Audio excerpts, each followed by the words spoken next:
अस्सलाम वालेकुम नाज़रीन, न्यूज़ वीन के साथ मैं हुस्मीना कुरैशी और हमारे साथ मौजूद है मेंबर कानून साज असम्बली आज़ाद हुकूमत रियासत जम्मू कश्मीर रहनुमा आल जम्मू कश्मीर मुस्लिम कॉन्फ्रेंस सरदार मोहम्मद सगीर खान साहब। आइए हम इनसे बात करते हैं। अस्सलाम वालेकुम सर, बहुत बहुत शुक्रिया आपने हमें टाइम दिया। बहुत मेहरबानी सर, कश्मीर में जो इस वक्त हालात चल रहे हैं, जो पांडू और नीलम सेक्टर में जो गोलाबारी हो रही है, आप इसके बारे में क्या कहेंगे? बिस्मिल्लाहिर्रहमानिर्रहीम। सबसे पहले तो आपके न्यूज़ चैनल का शुक्रिया। मैं समझता हूँ कि इस वक्त जो सबसे ज़्यादा इम्पॉर्टेंट इशू है और इस वक्त जो कश्मीरी वहाँ सफ़र कर रहे हैं कि हालिया दिनों में हमेशा ही होती रहती है, लेकिन गुज़श्ता एक हफ़्ते में भारत ने जो है वो LOC पर जो नीलम सेक्टर है और बाकी भी उसमें आज़ाद कश्मीर के बाकी सेक्टर चिड़ी कोट है, तेतरी नोट है और बाकी सेक्टर पे भी जिस तरह अंधाधुंध फायरिंग की और फिर सिविलियन को भी उन्होंने टारगेट किया, जिसकी वजह से मैं समझता हूँ कि बहुत सारे जानी नुकसान भी हुआ, वहाँ माली नुकसान भी हुआ। 40 से ज़्यादा मकान जल गए, शहादतें भी हुई, ज़ख्मी भी हुए। एक बच्ची है जिसकी तस्वीर जो आजकल सोशल मीडिया पे वायरल हुई है कि वो आँखों की बीनाई से भी चली गई। तो मैं समझता हूँ कि इस वक्त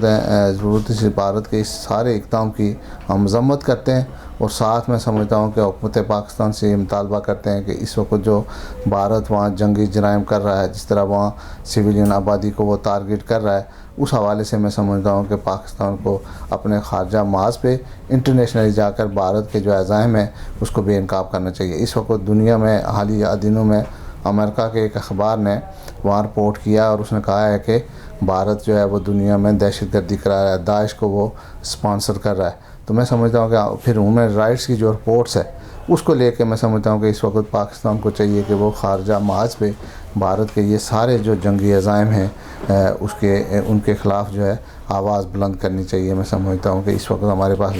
वक्त है और फिर मैं समझता हूँ कि जो LOC पे जो हमारी सिविलियन आबादी है, जिस तरह उनको टारगेट किया जा रहा है, वहाँ पहले हुकूमत पाकिस्तान ने कहा था जी कि हम इनको बैंकर्स बना के देंगे, कुछ वहाँ बने हैं, लेकिन मैं समझता हूँ कि इस वक्त रिलीफ और रेस्क्यू जो है वहाँ जो सिविलियन आबादी है जिनके मकान जल गए हैं, जो बेघर हो चुके हैं, मैं समझता हूँ कि फौरी तौर पर अगर हुकूमत पाकिस्तान को वहाँ इनिशिएटिव लेना चाहिए, रेड क्रिसेंट को उनको साथ ले जाना चाहिए, हुकूमत पाकिस्तान की तरफ से उन मुतासरीन की हर मुमकिन मदद की जानी चाहिए। जो इन हुकूमत के बस में है वो तो कम अज़ कम होना चाहिए। इस वक्त तक उनको कोई रेस्क्यू नहीं किया गया, उनको कोई रिलीफ मुहैया नहीं किया गया। तो इस वक्त मैं समझता हूँ कि हुकूमत आज़ाद कश्मीर से भी मैं मुतालबा करता हूँ और हुकूमत पाकिस्तान से भी मैं ये मुतालबा करता हूँ कि वहाँ लोगों को जो इस वक्त वहाँ कसम पुरसी की, फिर वहाँ शदीद सर्दी होती है नीलम में, इन हालात में मैं समझता हूँ कि हुकूमत पाकिस्तान की तरफ से उनको फौरी तौर पर रेस्क्यू और रिलीफ की फैसिलिटीज़ होनी चाहिए। ऑन बोर्ड रखें अपनी जो हमारी एम्बुलेंस हैं, वहाँ एयर एम्बुलेंस का भी मैं समझता हूँ कि फौरी तौर पर बंदोबस्त होना चाहिए कि ताकि इस तरह का जब कोई मिसअप हो तो वहाँ से जो ज़ख्मी है उनको फौरी तौर पर एयर एम्बुलेंस के ज़रिए पाकिस्तान के अच्छे हॉस्पिटल में उनके लिए कुछ ब्लॉक मुख्तस करें ताकि वहाँ उन लोगों को बचाया जा सके। इस वक्त ज़रूरत इस अमर की है। हुकूमत पाकिस्तान ने कुछ इक़दाम किए हैं, UN में जाकर हमारे वज़ीर-ए-आज़म साहब ने बड़े जानदार तरीके से मसला कश्मीर को पेश किया, लेकिन मैं समझता हूँ कि उसका फॉलो अप नहीं हो रहा है। जो वहाँ उन्होंने स्पीचेस की, जो ह्यूमन राइट्स के हवाले से वहाँ वायलेशनें हो रही हैं, उसके हवाले से मैं समझता हूँ कि हमारे वज़ीर ख़ारजा साहब को बैरून ममालिक जाना चाहिए, कश्मीरी डायस्पोरा को वहाँ ऑन बोर्ड करना चाहिए, कश्मीर की जो पार्लियामेंट है उसके लोगों को वो साथ ले जाएं ताकि कश्मीरी वहाँ खुद जाकर अपना केस पेश करें। वहाँ से जो हमारे हुर्रियत कॉन्फ्रेंस है उसको एतमाद में लेके जाएं, हुर्रियत कॉन्फ्रेंस के वफूद को साथ ले जाएं। मैं समझता हूँ कि इस वक्त हमें स्वार्थी माज पे मैं समझता हूँ कि भारत के मुकाबले में उस तरह हमारी स्वार्थी कोशिशें नहीं हो रही हैं, उस पर थोड़ा सा मैं समझता हूँ कि हमें अपने स्वार्थी माज को बेहतर करने की ज़रूरत है। हुकूमत पाकिस्तान के पास एक अच्छा वक्त है कि भारत के अज़ाइम जो है वो दुनिया के सामने पेश करें। मोदी की जो सोच है, मोदी के जो इक़दाम हैं, वहाँ अक़लियतों के साथ हिंदुस्तान में जो कुछ हो रहा है, मैं समझता हूँ कि उस हवाले से भी मैं समझता हूँ कि इस वक्त दुनिया को जो है बताना चाहिए कि भारत के अंदर ह्यूमन राइट्स की कितनी वायलेशन हो रही है। वहाँ अक़लियतों के साथ जो हिंदुस्तान की ये जो हुकूमत है उनकी, बीजेपी की स्पेशल ये एक माइंडसेट है, ये जो उनकी जो राष्ट्रीय राइफल उन्होंने इस तरह की जो दहशतगर्द तंजीमें बनाई हुई हैं, तो उनके उस माइंडसेट को जो मैं समझता हूँ कि हमें इंटरनेशनल कम्युनिटी के पास जाना चाहिए और उनको सारी सिचुएशन हमें बतानी होगी कि इस वक्त जो इंतहा पसंद वहाँ हुकूमत है उनके क्या इक़दाम हैं, कश्मीरियों के साथ क्या हो रहा है, वहाँ भारत के अंदर वहाँ मुसलमानों के साथ क्या हो रहा है, वहाँ सिखों के साथ क्या हो रहा है, वहाँ जो दूसरी अक़लियत हैं उनके साथ वहाँ क्या हो रहा है, वहाँ जो इस वक्त है हिंदुत्व का जो नज़रिया है उसको प्रमोट करने के लिए वहाँ हुकूमती सरपरस्ती में ये सब कुछ हो रहा है। उस हवाले से मैं समझता हूँ कि हमें खारजा माज पे अगर हम कोशिश करेंगे तो हम इस वक्त काफ़ी कामयाबी पाकिस्तान को स्वार्थी माज पे हो सकती है। आज़ाद कश्मीर में भी मुझे जो आइंदा नज़र आ रहा है 2021 का जो सिनेरियो बनते जा रहा है उसमें मैं समझता हूँ कि अलायंस होंगे, मखलूत हुकूमत बनेगी, शायद कोई भी पार्टी वो सिंपल मेजॉरिटी ना ले सके, तराने ले सकेगी, अलबत्ता वहाँ इत्तेहाद बनेंगे। क्योंकि गिलगित बल्तिस्तान में आज़ाद उम्मीदवारों का ज़्यादा ट्रेंड है, वहाँ से आज़ाद उम्मीदवार, लेकिन आज़ाद कश्मीर में पॉलिटिकल सिस्टम पॉलिटिकल पार्टीज़ की जो मैं समझता हूँ ग्रिप ज़्यादा है। सर, गिलगित बल्तिस्तान में जो इलेक्शन हुए हैं इसमें पीटीआई जीत रही है, आप क्या कहेंगे कि ये फेयर इलेक्शन थे या धांधली हुई है? देखिए, इलेक्शन में डेफिनेट जो हुकूमत होती है मरकज़ में बैठी होती है उनकी कहीं ना कहीं इंटरफेरेंस होती है। अभी उसका एक धांधली के भी मुख्तलिफ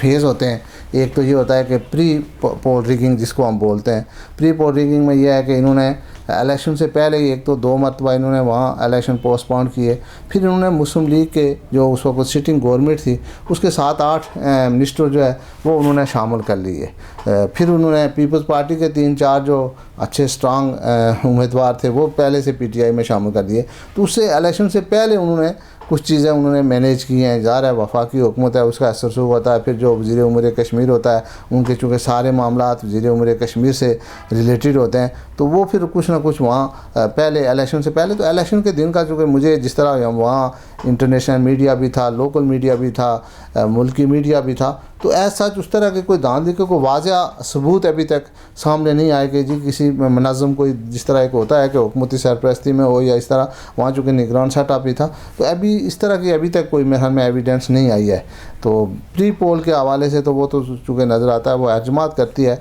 इससे पहले नून ने यही किया था, उससे पहले पीपल्स पार्टी ने 2009 में उन्होंने भी यही किया था। आज़ाद कश्मीर में पिछले अरसे में मुस्लिम लीग नून जो है उन्होंने मुस्लिम कॉन्फ्रेंस को तोड़ के मुस्लिम कॉन्फ्रेंस के सारे इलेक्टोरल वोट लेके तो उन्होंने भी किया था। ये प्री पोल रिगिंग में आता है। मैं समझता हूँ कि प्री पोल रिगिंग जो मरकज़ में बैठी होती हुकूमत होती है वो डेफिनेट वो अपना ज़रूर वहाँ देते हैं और उसका इस्तेमाल करते हैं। देखिए, बदकिस्मती हमारे मुल्क की कि हमारे यहाँ चूँकि बल्दियाती इंतखाबात का ना होना,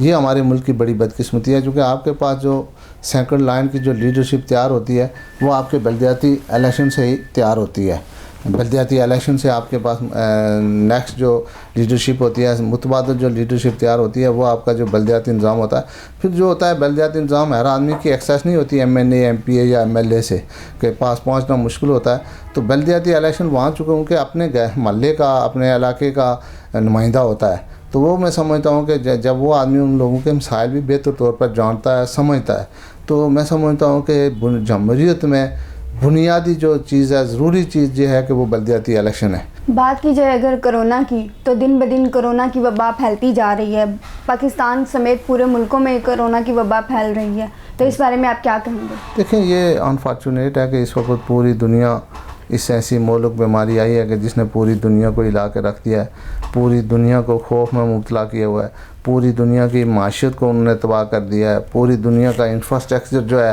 हेल्थ इंफ्रास्ट्रक्चर जो था वो उसको डिस्ट्रॉय कर दिया है। जो इस वक्त तरक्की याफ्ता ममालिक थे वो ये दावा करते थे जी कि हम दुनिया में हमारे जो हेल्थ सिस्टम है वो बहुत स्ट्रांग है, हम दुनिया में हर तरह के हेल्थ फैसिलिटीज़, लेकिन इस कोरोना ने उनके हेल्थ सिस्टम का भी पोल खोल दिया। आप देखें कि इस वक्त अमेरिका के अंदर सबसे ज़्यादा डेथ हो रही हैं, इंग्लैंड के अंदर आप देखें, इटली के अंदर जिनका वो दावा था कि हमारा हेल्थ सिस्टम दुनिया में सबसे बेहतरीन है, लेकिन इस वक्त सारा उनका जितना भी कोलैप्स कर चुका है उनका हेल्थ सिस्टम। तो इसलिए मैं समझता हूँ कि एक तो मैं समझता हूँ कि दुनिया को दोबारा अपने इस हेल्थ सिस्टम को रिविज़िट करने की ज़रूरत है, और दूसरा मैं समझता हूँ कि इसमें जो तरक्की याफ्ता ममालिक हैं उनको मैं समझता हूँ कि आगे बढ़ना चाहिए। यूएन को आगे, उनके जो इदारे हैं उनको आगे बढ़कर इस वक्त जिन मुल्कों के जो गरीब ममालिक हैं उनकी माशियत जो है जिस तरह तबाह हुई है, गरीब ममालिक के अंदर गुर्बत बहुत ज़्यादा है, तो मैं समझता हूँ कि उनको रेस्क्यू करने की ज़रूरत है। सर आखिर में आप हुकूमत को या आवाम को क्या पैगाम देना चाहेंगे?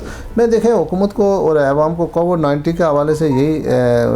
सजेस्ट करूँगा कि हर आदमी को अपने तौर पर एहतियात करनी चाहिए। जो हुकूमत की SOPs हैं उनको हमें फॉलो करना होगा। SOPs अगर फर्जिया हम और कुछ नहीं कर सकते, ये जो मास्क है उसको हम हुकूमत को लाजमी करना चाहिए तमाम इदारों के अंदर, तमाम पब्लिक प्लेसेस के अंदर। और फिर मैं समझता हूँ कि हर आदमी अपनी ज़िम्मेदारी महसूस करे, हर इंडिविजुअल जो है वो अपने ऊपर ख़ुद इसको इम्पोज़ करे, जो हुकूमत की SOPs हैं उनको वो फॉलो करे, तभी हम मिलकर एज ए कौम जो है हम इसका मुकाबला कर सकते हैं। ये इंडिविजुअल की बात नहीं है, ये एज ए कौम बनकर हमें इस कोविड-19 का मुकाबला करना चाहिए ताकि इस मुल्क से अपने मुल्क को बचा सकें। देखें बहुत हद तक पहले हमने कंट्रोल कर दिया था, लेकिन थोड़ी सी हमारी बेहतियाती से, हमारे लोगों की बेहतियाती से फिर जो हमने आज़ाद पाकिस्तान में एक सियासी एक्टिविटी जनरेट शुरू हुई, उससे मैं समझता हूँ कि दोबारा कोरोना जो है वो बड़ी स्पीडली वहाँ बहुत से नुकसान भी कर गया। बहुत से कीमती लोग इस कोविड की वजह से इस दुनिया से चले गए हैं। तो मैं समझता हूँ कि